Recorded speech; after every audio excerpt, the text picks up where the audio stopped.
रात के ठीक 12 बजे थे। पुराने शहर के किनारे पर स्थित काली हवेली में एक अजीब सन्नाटा पसरा हुआ था। कहते हैं उस हवेली में पिछले 20 सालों से कोई नहीं गया था, क्योंकि वहां से हमेशा एक चीख सुनाई देती थी, ठीक आधी रात को। रवि, जो एक क्राइम रिपोर्टर था, उस रात कैमरा लेकर उसी हवेली की तरफ बढ़ रहा था। उसके मन में बस एक ही सवाल था, क्या सच में यहां कोई आत्मा भटकती है या ये सब अफवाह है? जैसे जैसे वो हवेली के पास पहुंचा, हवा ठंडी होती गई। दरवाजा अपने आप खुला। अंदर घुप अंधेरा था, जाले, टूटी दीवारें और फर्श पर सूखे खून के निशान। रवि का दिल तेजी से धड़कने लगा, लेकिन उसने कैमरा चालू किया और कदम आगे बढ़ाए। हवेली के बीचों बीच एक बड़ा हॉल था, जहां दीवार पर एक औरत की पुरानी तस्वीर टंगी थी।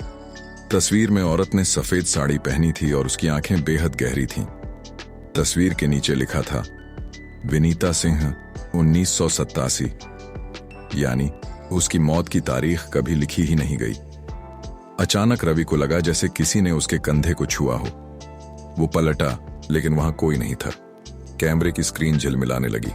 धीरे से फुसफुसाहट सुनाई दी, क्यों आए हो? रवि डर गया, लेकिन जिज्ञासा उसके डर से ज्यादा थी। वो सीढ़ियों की तरफ बढ़ा। ऊपर जाते जाते उसने देखा, एक कमरे का दरवाजा थोड़ा खुला हुआ था और भीतर हल्की रोशनी चमक रही थी। रवि ने दरवाजा खोला। अंदर एक पुराना बिस्तर, टूटी कुर्सियां और दीवार पर खून से लिखे शब्द, सच बाहर आएगा। रवि का कैमरा कांपने लगा। उसने चारों ओर देखा तो कोने में एक डायरी पड़ी थी। उसने उसे उठाया और पढ़ने लगा। डायरी में लिखा था, मेरा नाम विनीता है। इस हवेली में मैं अपने पति विजय के साथ रहती हूं। वो बहुत अमीर था, लेकिन उसकी आंखों में प्यार नहीं, लालच था। उसे बस मेरी विरासत चाहिए थी। एक रात उसने शराब के नशे में मुझे मार डाला। मेरी लाश हवेली के नीचे के कमरे में दबा दी गई। अब मैं हर रात यहां आती हूं, क्योंकि मेरा सच अभी तक किसी ने नहीं सुना। रवि का गला सूख गया। उसने डायरी नीचे रखी और नीचे वाले कमरे की तरफ बढ़ा। सीढ़ियां चरमराईं, दीवारों से धूल झरने लगी। कमरे में पहुंचते ही बदबू का तेज झोंका आया। जमीन खोदने पर उसे पुराने कपड़ों के साथ एक खोपड़ी दिखी। रवि चिल्ला उठा। कैमरा गिर गया और स्क्रीन ब्लैक हो गई। सुबह जब पुलिस आई तो हवेली खाली थी। कैमरा वहीं पड़ा था।